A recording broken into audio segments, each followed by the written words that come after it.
ദൈവ തിരുനാമത്തിന് നന്ദിയോടെ സ്തോത്രം ചെയ്യുന്നു. അനുഗ്രഹിക്കപ്പെട്ട നല്ല ദിവസത്തിനായിട്ട് കർത്താവിനെ വാഴ്ത്തി സ്തുതിക്കുന്നു. എല്ലാ ദിവസവും നമുക്ക് വേണ്ട എല്ലാ കൃപകളും തന്ന് നമ്മളെ ദൈവമായ കർത്താവ് ജയത്തോടെ നടത്തുകയും ഭൂമിയിൽ ഉപദേശിക്കേണ്ട സമയത്ത് ഉപദേശിക്കുകയും ശാസിക്കേണ്ട സമയത്ത് ശാസിക്കുകയും സ്നേഹിക്കേണ്ട പോലെ സ്നേഹിക്കുകയും ചെയ്യുന്ന സ്വർഗത്തിലെ നല്ല അപ്പനെ ഈ സമയത്ത് നന്ദിയോടെ സ്തുതിച്ചുകൊണ്ട് ഈ പ്രഭാതത്തിലെ ധ്യാനശേഷം നിങ്ങൾക്ക് തരുവാൻ പരിശുദ്ധാത്മാവിൻ്റെ ഹൃദയത്തിൽ പ്രചോദനമായി തന്ന ദൈവിക ദൂത് നിങ്ങളോട് പങ്കുവെച്ച് ദൈവവചനത്തിൻ്റെ ഉള്ളറകളിൽ കിടക്കുന്ന ഈ വർഷാരംഭ ദിവസങ്ങളിൽ നമ്മൾ ചിന്തിക്കുന്ന ഏറ്റവും പ്രധാനപ്പെട്ട ഒരു ഭാഗത്തേക്ക് നിങ്ങളുടെ ശ്രദ്ധയെ ക്ഷണിക്കുകയാണ്. 3 മാസങ്ങൾ, വേദപുസ്തകത്തിലെ അനേക സംഭവങ്ങൾ 3 മാസങ്ങൾ എന്നുള്ള കണക്കിൽ പെടുത്തിയിരിക്കുന്നു. ഈ ദിവസങ്ങളിൽ ആദ്യത്തെ 2-3 മാസങ്ങൾ നമ്മളെ ഒന്ന് ഒരുക്കിയെടുത്ത് നടക്കാത്ത കാര്യങ്ങൾ നടത്തിപ്പിൽ വരുത്തുവാനും ദൈവിക പദ്ധതിയിൽ ദൈവം ഉദ്ദേശിക്കുന്നത് പോലെ നമ്മളായിത്തീരുവാനും ഈ ആരംഭ നാളുകൾ, ഈ വർഷത്തിൻ്റെ ആരംഭ നാളുകൾ, ആദ്യത്തെ 2-3 മാസങ്ങൾ നമ്മൾ ഹൃദയം കൊണ്ട് ഒരുങ്ങുകയാണ്. ഏതൊക്കെ വിഷയത്തിൽ പോരായ്മകൾ വന്നിട്ടുണ്ടോ അതെല്ലാം നമ്മൾ മാറ്റി കുറച്ചുകൂടെ ദൈവത്തോട് അടുക്കാൻ, കുറച്ചുകൂടെ വാഗ്ദത്തങ്ങൾ പ്രാപിക്കാൻ. ക്രിസ്തീയ ജീവിതം അത്ഭുതപൂർണമായ ജീവിതമാണ്. വിചാരിക്കാത്ത ഭയങ്കര കാര്യങ്ങൾ ജീവിതത്തിൽ നടക്കുന്ന ഒരു ജീവിതമാണ് ക്രിസ്തീയ ജീവിതം. അത് നമ്മളിൽ നിറവേറ്റപ്പെടുവാൻ നമ്മൾ ദൈവത്തിൻ്റെ സന്നിധാനത്തിൽ പ്രതീക്ഷകൾ അർപ്പിച്ചുകൊണ്ട് ദൈവാശ്രയ ബോധത്തോടുകൂടെ ഈ ചിന്തകൾക്ക് വിധേയപ്പെടുകയാണ്. ഓരോ ദിവസവും ഞാൻ തരുന്ന സന്ദേശത്തിൽ നിന്ന് കാതലായ കഴമ്പുള്ള ദൈവത്തിൻ്റെ ഇഷ്ടം തിരിച്ചറിഞ്ഞ് അതിനുവേണ്ടി നമ്മളെ ഒരുക്കാൻ ഞാൻ ആഗ്രഹിച്ചും പ്രാർത്ഥിച്ചുമാണ് ഓരോ ദിവസവും മെസ്സേജ് അയക്കുന്നത്. ദൈവമേ, ഈ മെസ്സേജ് കേൾക്കുമ്പോൾ, ഈ ദൂത് കേൾക്കുമ്പോൾ കുറേ കാര്യങ്ങൾ ജീവിതത്തിൽ നിന്ന് തുടച്ചു മാറ്റാൻ, പല കാര്യങ്ങളും പ്രായോഗികമാക്കാൻ ദൈവമായ കർത്താവ് കേൾവിക്കാരായ എൻ്റെ പ്രിയ സഹോദരങ്ങൾക്കിടയാക്കണമേ എന്ന് ആത്മാർത്ഥമായി പ്രാർത്ഥിച്ചുകൊണ്ടാണ്. അത് ശ്രദ്ധിക്കുക, മാറ്റങ്ങൾക്ക് വിധേയപ്പെടാൻ നമ്മളെ തന്നെ സമർപ്പിക്കുക. എല്ലാവിധ ഭാവങ്ങളും എല്ലാവിധ ഉയർച്ചകളും എൻ്റെ കേൾവിക്കാരായ ലോകമെമ്പാടുമുള്ള വിശുദ്ധ ഗണത്തിന് നേർന്നുകൊണ്ട് ഇന്നത്തെ ചിന്തയിലേക്ക് പ്രവേശിക്കാൻ സുപരിചിതമായിരിക്കുന്ന പുറപ്പാട് പുസ്തകം 2-ാം അധ്യായത്തിലെ 1-2 വാക്യങ്ങൾ ഞാൻ നിങ്ങളെ വായിച്ചു കേൾപ്പിക്കുന്നു. എന്നാൽ ലേവി കുടുംബത്തിലെ ഒരു പുരുഷൻ പോയി ഒരു ലേവി കന്യകയെ പരിഗ്രഹിച്ചു. അവൾ ഗർഭം ധരിച്ചൊരു മകനെ പ്രസവിച്ചു. അവൻ സൗന്ദര്യമുള്ളവൻ എന്ന് കണ്ടിട്ട് അവനെ 3 മാസം ഒളിപ്പിച്ച് വെച്ചു. പിന്നെ അവനെ ഒളിപ്പിച്ചു വെക്കാൻ കഴിയാതെ ആയപ്പോൾ അവൾ ഒരു ഞാങ്ങണപ്പെട്ടകം വാങ്ങി അതിന് പശയും കീലും തേച്ചു പൈതലിനെ അതിൽ കിടത്തി നദിയുടെ അരികിൽ ഞാങ്ങണയുടെ ഇടയിൽ വെച്ചു. ബാക്കിയുള്ള സംഭവങ്ങൾ നിങ്ങൾക്ക് എല്ലാവർക്കും തന്നെ അറിയാമെന്ന് ഞാൻ ആത്മാർത്ഥമായി വിശ്വസിക്കുന്നു. മോശയെക്കുറിച്ചാണ് പരാമർശം. ഇപ്പോൾ നമ്മൾ ചിന്തിച്ചുകൊണ്ടിരിക്കുന്നത് 3 മാസം കൊണ്ട് പല കാര്യങ്ങൾക്ക് രൂപാന്തരം വരും. 3 മാസം ശ്രദ്ധിച്ചാൽ നമ്മളിൽ ചില കാര്യങ്ങൾ അച്ചും പുള്ളിയും പതിയുന്നത് പോലെ പതിയും. ജീവിതത്തിൻ്റെ ചില പുതിയ ശൈലികൾ നമ്മൾ ഇംപ്ലിമെൻ്റ് ചെയ്യപ്പെടും. അതാണ് ദൈവം ഈ ദിവസങ്ങളിൽ നമുക്ക് തന്നുകൊണ്ടിരിക്കുന്ന ദൂത്. സഹകരിക്കണമേ എന്ന് വീണ്ടും ഓർപ്പിച്ചുകൊണ്ട്, നിങ്ങളതിന് ഒരുങ്ങണമേ എന്ന് ആത്മാർത്ഥമായി പറഞ്ഞുകൊണ്ട് ഇന്നത്തെ വിശദീകരണത്തിലേക്ക് വരട്ടെ. തലമുറയോടുള്ള ബന്ധത്തിലാണ് ഇന്ന് ഈ 3 മാസത്തിൻ്റെ കാര്യം ഇരിക്കുന്നത്. ആർക്കാ മക്കളോട് സ്നേഹമില്ലാത്തത്? ആർക്കാ മക്കളുടെ ഉയർച്ച കാണണ്ടാത്തത്? ആരാ മക്കളുടെ തകർച്ച കാണാൻ ആഗ്രഹിക്കുന്നത്? ആരുമില്ല. മക്കളെ ഏറ്റവും ശ്രേഷ്ഠരായും ഏറ്റവും ധന്യരായും അവർ വളരുക മാത്രമല്ല, എത്തേണ്ട സ്ഥാനത്ത് എത്തുകയും നല്ല കുടുംബജീവിതം നയിച്ച് അവർക്ക് നല്ല മക്കളുണ്ടായി അവരെ കണ്ട് സ്തോത്രം ചെയ്തിരിക്കുന്ന ഗ്രാൻഡ് ഫാദറും ഗ്രാൻഡ് മദറും, മാതാപിതാക്കൾ, ആ പദവിയിലിരിക്കുന്നത് ഒരു വലിയ ഭാഗ്യമാണെന്ന് ബൈബിൾ തന്നെ പഠിപ്പിക്കുന്നുണ്ട്. പക്ഷെ നിർഭാഗ്യവശാൽ ഒത്തിരി അമ്മമാർ, ഒത്തിരി പേർ ദുഃഖത്തിലാണ് മക്കളെക്കുറിച്ച്. ഒരുപാട് പേർ. ഈ ഭാഗം വായിക്കുമ്പോൾ ലേവി കുടുംബത്തിലെ ഒരപ്പനും അമ്മയും മോശയ്ക്ക് ജന്മം കൊടുത്തു. 3 മാസം മോശയെ അവർ വീട്ടിൽ ഒളിപ്പിച്ചു. അന്നത്തെ നിയമം, അടിമകളായി വന്നിരിക്കുന്ന ഇസ്രായേൽ മക്കൾക്ക് ആൺസന്തതികൾ ജനിച്ചാൽ അവരെ നീലനദിയിൽ എറിഞ്ഞു കൊല്ലണം എന്നാണ് അവിടുത്തെ രാജാവിൻ്റെ കൽപ്പന. അതിന് 2 സൂതികർമ്മിണികളെയും അപ്പോയിൻമെൻ്റ് ചെയ്തിരിക്കുക. നീലനദിയിലെ മുതലകൾ ഒരുപാട് എബ്രായ കുഞ്ഞുങ്ങളുടെ മാംസം തിന്ന് കൊഴുത്ത കാലം. കഷ്ടം. കഠിനമായ നിയമത്തിന് വിധേയപ്പെട്ട് കരഞ്ഞ് ജീവിക്കുന്ന സാധുക്കളായ അടിമകൾ. ആ കാലഘട്ടത്തിലാണ് മോശ ജനിക്കുന്നത്. അവിടെ എഴുതിയിരിക്കുന്ന പദം ഇതാണ്: മോശ സുന്ദരൻ എന്ന് കണ്ടു. വേറൊരു ഭാഗത്ത് ദിവ്യസുന്ദരൻ, divine child, the proper child എന്ന. ഞാനിങ്ങനെ ആ ഭാഗം പറയുമ്പോൾ ഓർപ്പിക്കാറുണ്ട്, മക്കളിൽ ഏറ്റവും ആഴമുള്ള പ്രത്യേകത കാണുന്നത് അമ്മമാരാ, മാതാപിതാക്കളാ. നിങ്ങളുടെ മക്കളിൽ നിങ്ങൾ എന്ത് കാണുന്നു അതിനനുസരിച്ചിരിക്കും അവരുടെ വളർച്ച, അവരുടെ ഉയർച്ചയല്ല. ശിശു ദിവ്യസുന്ദരനെന്ന് എബ്രായ ലേഖനത്തിൽ എഴുതിയിരിക്കുന്നത് എങ്ങനെയാണ്? ശിശു ദിവ്യസുന്ദരനെന്ന് അവൻ്റെ അപ്പനമ്മമാർ കണ്ടു. ലോകക്കാർ നിങ്ങളുടെ മക്കളെ എങ്ങനെയും കാണട്ടെ, ഡോക്ടർമാരും വൈദ്യന്മാരും നിയമങ്ങളും നിയമപാലകരും എങ്ങനെയും കാണട്ടെ, അതിനെല്ലാം കവച്ചു വയ്ക്കാൻ കഴിയുന്നൊരു കാഴ്ചപ്പാടാണ് അപ്പൻ്റെ അമ്മയുടെയും കാഴ്ചപ്പാട്. കാക്കയ്ക്ക് തൻകുഞ്ഞും പൊൻകുഞ്ഞാന്ന് നാട്ടുകാരുടെ ഇടയിൽ പറച്ചിലുണ്ടോ? എല്ലാ അപ്പനമ്മമാർക്കും അങ്ങനെ തന്നെയാണ്. പക്ഷെ ഞാനിത് പറയുന്നത് ദൈവമുള്ള കുടുംബത്തിലെ അപ്പനമ്മമാരോടാണ്. നിങ്ങളുടെ മക്കളെ നിങ്ങൾ അവരുടെ ജന്മം മുതൽ കാണണം. ആ കാണുന്നത് നിങ്ങൾ ആത്മാർത്ഥമായിട്ട് പ്രകടമാക്കണം. ഇവിടെ ഒരു സാധ്യത, മോശയെ അവർ നൈൽ നദിയിൽ എറിയാതിരിക്കാൻ കാരണം അവിടെ എഴുതിയിരിക്കുന്നത് ഇങ്ങനെയാണ്: അവൻ സൗന്ദര്യമുള്ളവനെന്ന് കണ്ടിട്ട് അവനെ 3 മാസം ഒളിപ്പിച്ചു. സൗന്ദര്യമുള്ളവനെന്ന് കണ്ടിട്ട്. ഞാൻ ആ കുഞ്ഞിനെ വിട്ടിട്ട് ചില കാര്യം കൂടി പറയട്ടെ. നമ്മളിൽ ചിലത് കണ്ടാൽ രക്ഷപ്പെടാനുള്ള വഴിയുണ്ട്. നമ്മളെ ശ്രദ്ധിക്കുമ്പോൾ എന്താണ് കാണുന്നത്? ദൈവം നമ്മളെ നോക്കുമ്പോൾ, നമ്മുടെ വീട്ടുകാർ നമ്മളെ നോക്കുമ്പോൾ, നമ്മുടെ സമൂഹം നമ്മളെ നോക്കുമ്പോൾ നമ്മളിൽ എന്തെങ്കിലും പ്രത്യേകത. ആയിരക്കണക്കിന് കുഞ്ഞുങ്ങൾ അടിമ വീട്ടിൽ പറക്കുന്നു, നല്ല ആഹാരം കഴിക്കാനില്ലാതെ, റെസ്റ്റ് കിട്ടാതെ, കഠിനവേല ചെയ്യുന്ന. ഇന്നത്തെ പോലെ വിറ്റാമിൻ എന്തെങ്കിലും ഉണ്ടോ ഗർഭവതിയാകുമ്പോൾ? അന്ന് ഈ അടിമകൾക്ക് കിട്ടാനൊന്നുമില്ല. എല്ലാ കുഞ്ഞുങ്ങളും ഒരുപക്ഷെ എല്ലും തോലുമായിട്ട് ഷേപ്പ്ലെസ് എന്ന് ഞാൻ പറയുന്നില്ല, ആ രീതിയിലൊക്കെ ആയിരിക്കും ജനിക്കുന്നത്. പക്ഷെ മോശ ജനിച്ചപ്പോൾ ദിവ്യസുന്ദരനെന്ന് കണ്ടു. ഞാനതിനെ ഒന്നുകൂടെ ആ കുഞ്ഞിൽ നിന്ന് ആ പശ്ചാത്തലത്തിൽ നിന്ന് അടർത്തി മാറ്റി പറയട്ടെ. ദൈവം നമ്മളിൽ എന്തെങ്കിലും കാണണം. ഈ 3 മാസം കൊണ്ട് ഒത്താ പ്രാർത്ഥിക്കുന്നു, സൗകര്യം കിട്ടിയാൽ ഈ മെസ്സേജ് കേൾക്കുന്നു, തോന്നുന്നതെല്ലാം ചെയ്യുന്നു. ചിലപ്പോൾ വിശ്വാസിയായിരിക്കും, ചിലപ്പോൾ പിശാചായിരിക്കും, ഒന്നും പറയാനോ. അങ്ങനെ ഒരു ട്വിസ്റ്റഡ് മൈൻഡ്, തിരിച്ചും മറിച്ചും ഓൾട്ടർനേറ്റ് ചെയ്യുന്ന ഒരു സ്ഥിതിയാണെങ്കിൽ ദൈവം നമ്മളിൽ എന്താ കാണുന്നത്? ഈ ദിവസം കൊണ്ട് നമ്മളിൽ നിന്ന് പ്രദർശിപ്പിക്കണം ആത്മീക സൗന്ദര്യം.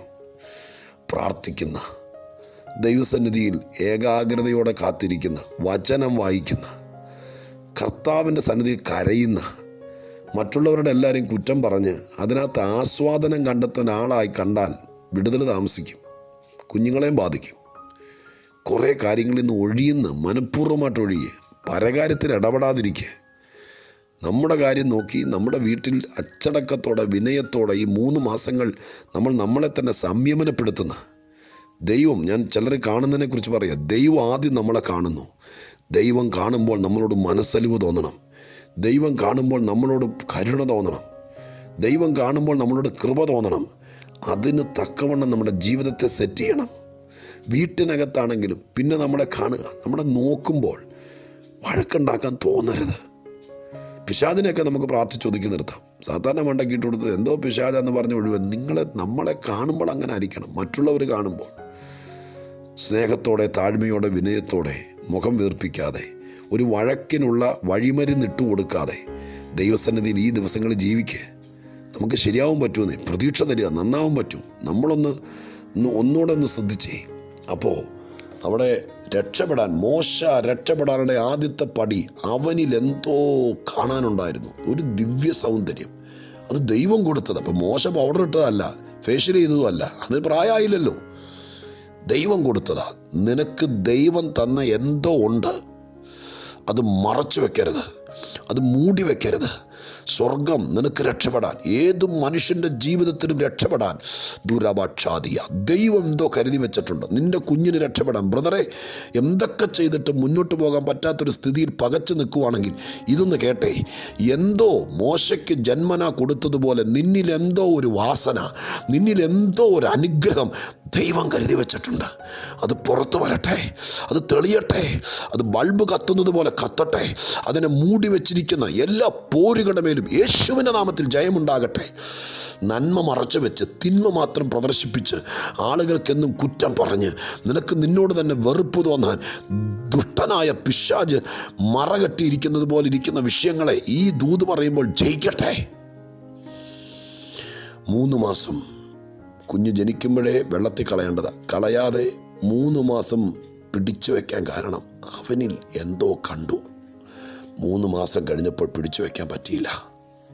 ഒരു ഞാങ്ങണപ്പെട്ടകം ഉണ്ടാക്കി അതിനകത്തും പുറത്തും കീലും പശയും തേച്ചിട്ട് അതിനകത്ത് കുഞ്ഞിനെ വെച്ച് ഞാങ്ങണകൾക്കിടയിൽ നീലനദിയുടെ ഒരു തീരത്ത് കൊണ്ടുപോയി വെച്ചു.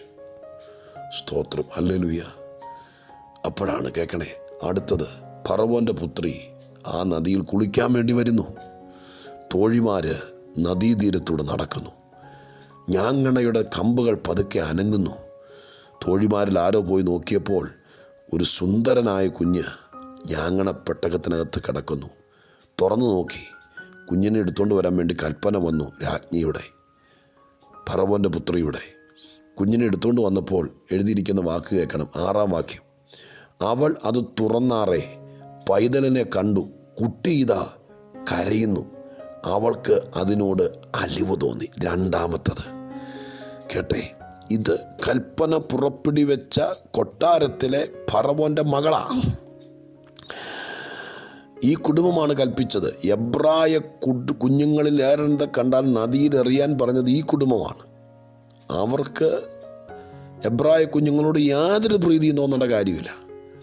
പക്ഷെ ഫറവോൻ്റെ പുത്രി മോശയെ കണ്ടപ്പോൾ അവൾക്ക് അതിനോട് അലിവ് തോന്നി. അപ്പനും അമ്മയും കുഞ്ഞിലെന്തോ കണ്ടു. ഫറവോൻ്റെ പുത്രിക്ക് കുഞ്ഞിനോട് എന്തോ തോന്നി. 2-ാമത്തെ ദൂത് പറയാം. നിന്റെ മുഖം കാണുമ്പോൾ, നിന്റെ കണ്ണുനീര് കാണുമ്പോൾ, ദാ കുഞ്ഞ് കരയുന്നു. ആ കരച്ചിൽ കാണുമ്പോൾ ഒരലിവ് തോന്നുന്ന പ്രകൃതി. ഞാൻ ഫറവോൻ്റെ പുത്രി അല്പസമയം മാറ്റി നിർത്തട്ടെ. ദൈവമാണ് നമുക്ക് വലുത്. സർവശക്തനായ ദൈവം നിന്റെ കണ്ണുനീര് കാണുമ്പോൾ അലിവ് തോന്നണം.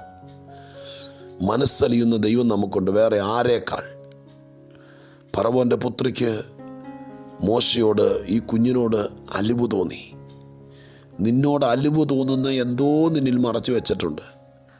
നീ ഒന്ന് പ്രതികരിച്ചാൽ മതി. കുഞ്ഞ് പ്രതികരിച്ചു. കുഞ്ഞ് അറിഞ്ഞുകൊണ്ടൊന്നുമല്ല. കുഞ്ഞ് കരയല്ലാതെ എന്ത് ചെയ്യാൻ പറ്റും? ആ സമയത്ത് എങ്ങനെ ആയിരിക്കും കരയുന്നത്? ഈ വെള്ളത്തിൽ കിടക്കുമ്പോൾ അമ്മയെ കാണാതെ മണിക്കൂറുകളായി കാണും. ആ സമയത്ത് ഒറ്റപ്പെട്ടു. ഒരു വല്ലാത്ത ഭീതി കുഞ്ഞിൻ്റെ അകത്ത് വന്നു കാണും. 3 മാസം ഉള്ളെങ്കിലും അലറിക്കരയായിരിക്കും. കുഞ്ഞുങ്ങളെ വളർത്തിയിട്ടുള്ളവർക്കറിയാം, അലറിക്കരയായിരിക്കും. ആ അലറിക്കരയുന്ന സമയത്ത് ദേഷ്യം വന്ന് നദിയിലേക്ക് എറിയല്ല. അലറിക്കരയുന്ന സമയത്ത് ഫറവോൻ്റെ പുത്രിക്ക് അലിവ് തോന്നി. സ്തോത്രം. നിന്നിൽ അലിവ് തോന്നാൻ, നിന്നെ കളയാതിരിപ്പാൻ ദൈവം നിന്നിൽ വെച്ചിരിക്കുന്ന ചിലതുണ്ട്. ഞാൻ ഈ ദിവസങ്ങളിൽ പറയുക, അത് പുറത്തു വരട്ടെ. പരിശുദ്ധാത്മാവിനോട് പറയുന്നു, 3 മാസങ്ങൾ നിന്നെ ഒതുക്കി വയ്ക്കാം, 3 മാസങ്ങൾ നിന്നെ പിടിച്ചു വയ്ക്കാം, 3 മാസങ്ങൾ നിന്നെ വേണമെങ്കിൽ സ്തോത്രം കട്ടിലിൻ്റെ കീഴെ വയ്ക്കാം. 3 മാസം കഴിയുമ്പോൾ പുറത്തു വരും. അത് ഏത് വിധത്തിലാണെന്ന് പറയാൻ പറ്റില്ല. ഞാൻ നിങ്ങളോടും പറയാം, ഞാനൊരു പ്രവചനം പോലെ പറയാം. അടുത്ത 3 മാസം മക്കളെ രാജ്യങ്ങൾ വിട്ട് കടന്നു പോകാൻ, നിൻ്റെ മക്കൾ നല്ല സ്ഥാനത്തെത്താൻ, ജോലിക്ക് പോകാൻ, സ്തോത്രം സ്റ്റുഡൻറ്റ് വിസയിൽ കടന്നു പോകാൻ പല പ്ലാനുകൾ ചെയ്തു. കഴിഞ്ഞൊരു വർഷം പോയി കിട്ടി. അതിന് മുമ്പ് പല കാര്യങ്ങളും സ്തോത്രം ബ്ലോക്കായി. എന്നാൽ 2021 ആദ്യത്തെ 3 മാസങ്ങൾ നിന്നെ കാണുമ്പോൾ അലിവ് തോന്നണം. നീ അഭിനയിക്കുകയല്ല, നാച്ചുറലാണത്. അല്ലാതെ മോശം അഭിനയിച്ചില്ല. സൗന്ദര്യമുള്ളതായിട്ട് താഴ്മയെ അഭിനയിക്കുകയല്ല. സ്തോത്രം. അതൊന്നും ദൈവത്തിന് മുമ്പിൽ വിലപ്പോകുകയില്ല. ഭക്തനാന്ന് അഭിനയിക്കുകയല്ല, പ്രാർത്ഥനക്കാരിയാന്ന് അഭിനയിക്കുകയല്ല, മറിച്ച് നിൻ്റെ ജീവിതത്തിൻ്റെ പാറ്റേണതായിരിക്കണം. 3 മാസം കൊണ്ട് തലമുറകൾ അനുഗ്രഹിക്കപ്പെടും. ഇന്നത്തെ സന്ദേശത്തിൽ ഏതൊക്കെ അപ്പനമ്മമാരാ, ഏതൊക്കെ മക്കളാ, ഏതൊക്കെ ദൈവമക്കളാ എന്നെ കേൾക്കുന്നത്, അവരോട് പറയുന്നു, 3 മാസം കൊണ്ട് നിന്റെ വഴി തുറക്കും, 3 മാസം കൊണ്ട് കൊട്ടാരതുല്യമായ മണ്ഡലത്തിലെത്തും, 3 മാസം കൊണ്ട് നിന്റെ തലയ്ക്ക് മീതെ നിൽക്കുന്ന വാൾ ഒഴിഞ്ഞു പോകും, 3 മാസം കൊണ്ട് നിന്റെ ചരിത്രം മാറും, 3 മാസം കൊണ്ട് ഹല്ലേലൂയ നീ വിധിക്കപ്പെട്ടതാ. എന്തിനു വേണ്ടിയിട്ട്? നിനക്കും കൂടി എതിരെയാണ് രേഖ എഴുതിയത്. സ്തോത്രം. ഫറവോന്റെ കൊട്ടാരത്തിൽ നിയമമുണ്ടായപ്പോൾ മോശയ്ക്കും ആ നിയമം എതിരാണ്. പക്ഷെ എതിരായ നിയമം എഴുതി വെച്ചിരിക്കുന്ന സ്ഥാനത്ത് നിന്നിലെന്തോ ദിവ്യത്വം, നിന്നിലെന്തോ പ്രത്യേകത ദൈവം തന്നിട്ടുണ്ട്. നീ അത് വിശ്വസിക്കുന്നു. മോനെ മോളെ എന്ന് വിളിച്ച് പറയുക. അന്യരാജ്യത്ത് പോയി ഒറ്റപ്പെട്ട് കരയുന്ന കുഞ്ഞുങ്ങളുണ്ട്. അവർ പലരും എന്നോട് പ്രാർത്ഥിക്കാൻ പറയാറുണ്ട്. സ്വർഗത്തിലെ ആത്മാവ് പറയുന്നു, നിന്നിലെന്തോ കൃപയുണ്ട്. അത് ഇത്രയും നാൾ മറഞ്ഞിരിക്കുകയാണെങ്കിൽ നീ ദൈവത്തോട് അടുത്ത് നിൽക്ക്, ക്രൂശിൻ്റെ ചോട്ടിൽ നിൽക്ക്, ശാപഹേതുവായത് ഒന്നും ചെയ്യാതിരിക്കുക, ദൈവത്തെ മറക്കാതിരിക്കുക. നിന്നിലുള്ള ദിവ്യത്വം, നിന്നിലുള്ള ദൈവകൃപ മറ്റു പലരും കാണട്ടെ, നിന്നോട് ചിലർക്ക് അലിവ് തോന്നട്ടെ. ഈ 3 മാസം കൊണ്ട് ഈ 3 മാസം കൊണ്ട് ചിലരുടെ ജീവിതത്തിൽ മാറ്റം വരട്ടെ. ചില കുഞ്ഞുങ്ങൾ അനുഗ്രഹിക്കപ്പെടട്ടെ, ചിലർ എസ്റ്റാബ്ലിഷ് ആകട്ടെ, ചിലർ സെറ്റിൽഡ് ആകട്ടെ. യേശുവിൻ്റെ നാമത്തിൽ അങ്ങനെ സംഭവിക്കും. അതിന് വഴിയും വഴിത്താരയും മുഖാന്തരവും ദൈവം ഒരുക്കുക. വിത്തിൻ 3 months, ജനുവരി, ഫെബ്രുവരി, മാർച്ച് ഒരുങ്ങണേ. പാപം ചെയ്യരുതേ, തെറ്റിലേക്ക് അകപ്പെടരുതേ, ചുമ്മാ രഹസ്യ ബന്ധങ്ങൾ സൂക്ഷിക്കരുതേ, വാട്സാപ്പിലും ഫേസ്ബുക്കിലൊക്കെ വെറുതെ വേണ്ടാത്ത കാര്യങ്ങളും ചാറ്റിംഗ് ഒന്നും നടത്തരുതേ. അടുത്ത 3 മാസങ്ങൾ നിന്നെ ദൈവം അനുഗ്രഹിക്കാൻ പോവുക. ഞങ്ങൾ പ്രാർത്ഥിക്കാൻ തുടങ്ങി. ദൈവം പ്രവർത്തിക്കുക. നിന്റെ സന്തതി ഉയർത്തപ്പെടും. ദിവ്യത്വം പലരും കാണും. നിന്നോട് അലിവ് തോന്നും. നീ എത്തേണ്ടിടത്തെത്തും. നിന്നെ കൈപിടിച്ചുയർത്തും. നീ ഒരു സാരഥിയാകും. അതുവരെ നീ പോരാടി നിൽക്കണം. പ്രാർത്ഥിക്കട്ടെ. പരിശുദ്ധനായ ദൈവമേ, ഞങ്ങളുടെ സ്വർഗീയ പിതാവേ, ഞങ്ങൾ ദൈവത്തോട് പ്രാർത്ഥിക്കുന്നു. 3 മാസം കൊണ്ട് തലമുറകളിൽ ഒത്തിരി പേർ, ഈ വാട്സാപ്പ് ഗ്രൂപ്പിൽ ബന്ധപ്പെട്ട ഒരുപാട് മക്കൾ, നേരിട്ട് വചനം കേൾക്കുന്ന ചില യൗവനക്കാരായ കുഞ്ഞുങ്ങൾ, വിദേശ രാജ്യത്ത് എത്തിയിട്ടും എന്ത് ചെയ്യുന്ന അറിയാതെ 1 മാസം കൊണ്ട് വിസ തീരും, 2 ആഴ്ച കൊണ്ട് വിസ തീരും, 1 മാസം കൊണ്ട് വിസ തീരും, ഇനി എന്തെങ്കിലും ചെയ്യണമെങ്കിൽ എന്തെങ്കിലും അത്ഭുതം നടന്നേ പറ്റൂ എന്ന് പറഞ്ഞ് നിൽക്കുന്ന കുഞ്ഞുങ്ങൾക്ക് വേണ്ടി പ്രാർത്ഥിക്കുന്നു. എൻ്റെ അപ്പച്ചാ അത്ഭുതം ചെയ്യണേ. എൻ്റെ അപ്പച്ചാ അവരിൽ ദൈവം മറച്ചു വെച്ചിരിക്കുന്ന ദിവ്യത്വം, ആ സൗന്ദര്യം, അവരുടെ താഴ്മ, വിനയം, അതെല്ലാം പുറത്തു വരട്ടെ. ശത്രു അതിനെ കൂച്ചിക്കെട്ടി വെച്ചിരിക്കുന്ന കെട്ടുകൾ പൊട്ടട്ടെ. അധികാരികൾക്ക് അലിവ് തോന്നട്ടെ. ആമേൻ. രേഖകൾ തിരിച്ചെഴുതിയിരിക്കുന്നത് കെട്ടുപൊട്ടട്ടെ. ദൈവപ്രവൃത്തി വെളിപ്പെടട്ടെ. യേശുവിൻ്റെ നാമത്തിൽ പ്രാർത്ഥിക്കുന്നു. കേൾക്കണമേ സ്വർഗീയ പിതാവേ. ആമേൻ. 3 മാസങ്ങൾ നമ്മളെ രൂപാന്തരപ്പെടുത്തും, അത്ഭുതങ്ങളിലേക്ക് നയിക്കും. ഒരുങ്ങാം. ദൈവം നമ്മെ സഹായിക്കട്ടെ.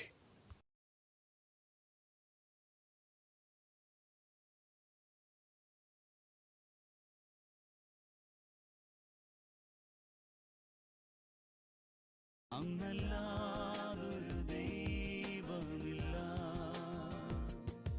അങ്ങെപ്പോലൊരു ദൈവമില്ല,